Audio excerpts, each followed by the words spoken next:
Pangkalan militer Israel di tepi barat diserang oleh pemukim Yahudi pada Minggu 29 Juni 2025 malam waktu setempat. Peristiwa ini memicu bentrok antara pemukim dengan polisi serta kebakaran pada instalasi keamanan.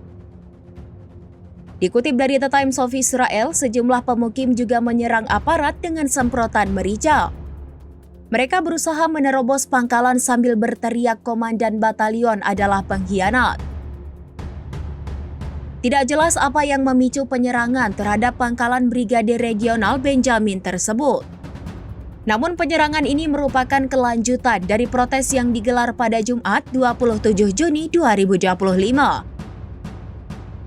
Para pemukim menuntut agar komandan batalion diadili, sebuah seruan yang memicu pecahnya bentrok.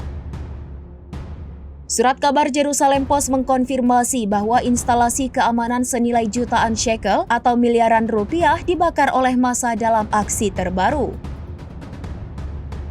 Israel menyebut pelaku sebagai ekstremis karena berasal dari pemukim Yahudi sayap kanan.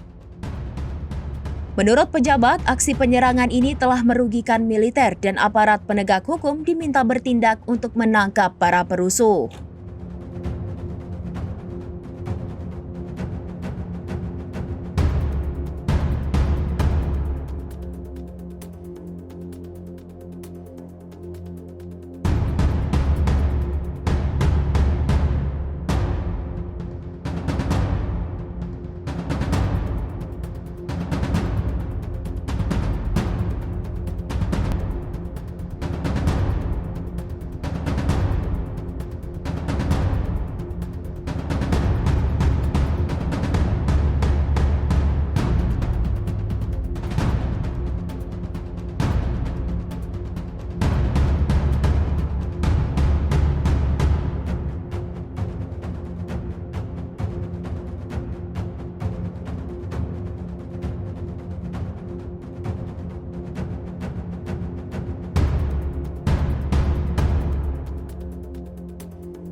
Download Tribun X sekarang, menghadirkan lokal menjadi Indonesia.